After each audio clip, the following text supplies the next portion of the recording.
Hi, I'm Leah Guntis. I'm the project team lead for Automotive Steer-by-Wire. I oversee and manage the team and project in its entirety.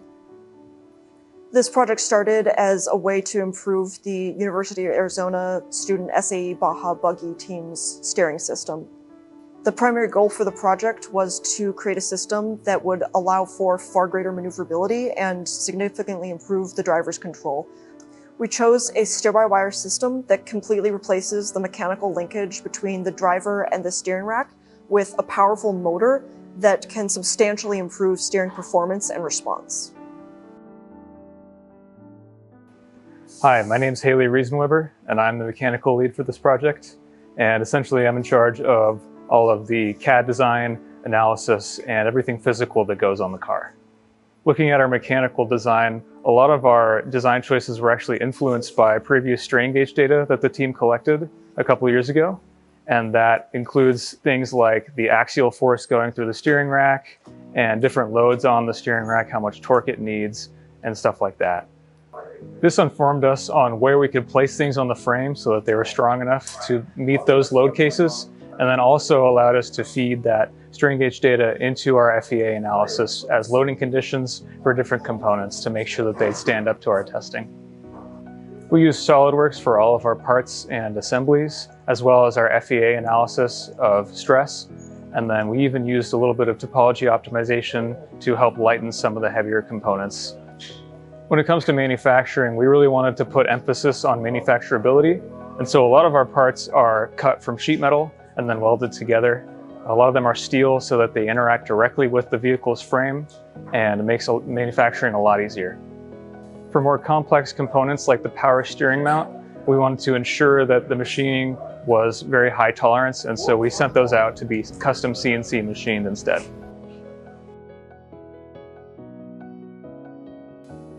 Hey everybody, my name is Wolfgang Rediger, and I'm the controls and powertrain lead. So I'll give you an overview of the electrical system. Kind of the central part of this is the motor controller. This enables us to modulate the speed and direction that the steering motor turns. This is controlled by the main MCU, which has two encoders attached. These encoders measure the angle of the steering wheel and the steering rack, and this MCU takes that data, processes it, and sends the commands to the motor controller to set the position of the motor's output shaft. My name is David Cavaluzzi. I'm the embedded systems lead for this team, and I worked on the microcontroller and the software for this project. So our software was written in C++ and C for the STM32 microcontroller, using Platform.io as the software environment that we write it in. We have two different STM32 microcontrollers, one of which is for the data logger system, and then we also have the main microcontroller that controls the control system for the actual steer-by-wire system. Hi, my name's Caden Hearn. I'm the software and integration lead, and I worked on the data logger and the MATLAB simulation of our system. For our data logger, we take the same readings that we do for our control system, including the steering wheel and the steering rack position, and we write those to a text file for later analysis. Using the results from the data logger, we ran a MATLAB script to further test our PID algorithm and tune it for optimized performance. When tuning our PID algorithm, we focused on a critically damped system to ensure the accuracy to the driver's input. We did this to ensure the driver's safety. So the first thing we built, and kind of our first prototype, was the first critical design element. We like to think of that as everything between the steering wheel and the steering rack. So it was the entire electric powertrain system, as well as the software that controls it. We used that mainly to verify performance verifications pertaining to how quickly the steering motor can get from one angle to another, and how well that steering motor can respond to any user input from the steering wheel. After the completion of our CDE Critical Design Element 1, we had an idea of what kind of system we were building, where it would need to go on the car, and that allowed us to begin stripping down the vehicle's old steering system, which included removing the current steering components, sanding them down, cutting the additional members, And then it was time to assemble all the manufactured parts. A lot of my contributions to that was I was the team's primary welder, so I welded on a lot of the parts that we needed to reintegrate the new system.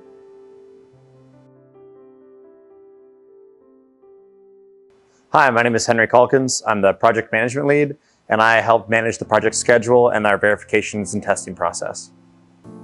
Our most important requirements related to safety due to having a human driver in the vehicle. First and foremost, we have a kill switch that is accessible by the driver and can be turned off the entire system if needed.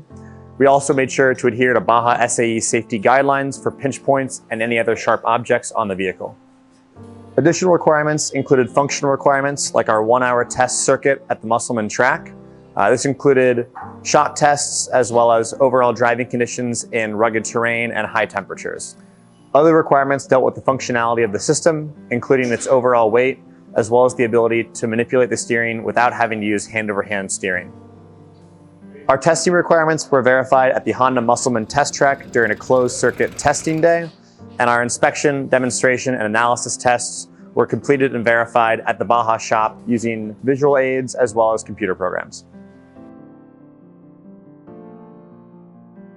Hello, my name is Jesus Canes. I'm the procurement lead, and I just made sure everything arrived in time and that we stayed under budget. So for the procurement, we ordered various brands, and we picked it up from EDC, and we updated the budget as picked up or pending. Our total budget was $4,500, and right now, currently, we are $250 under budget. The biggest challenge we faced for this project was there weren't many teams that had ever tried to do this on a Baja vehicle before. There's some pretty constrictive packaging and power requirements on this vehicle in particular, and that also meant that there weren't a lot of great off-the-shelf options for parts. A lot of things we had to manufacture ourselves, and a lot of the parts we could purchase might not necessarily be spec'd properly. We overcame a lot of our challenges through trial and error, and using every individual person's expertise to find an integrated solution that would work for every part of the system. We have successfully created a system that will allow advanced maneuverability for a Baja vehicle and create multiple options for future integration of this system with the vehicle.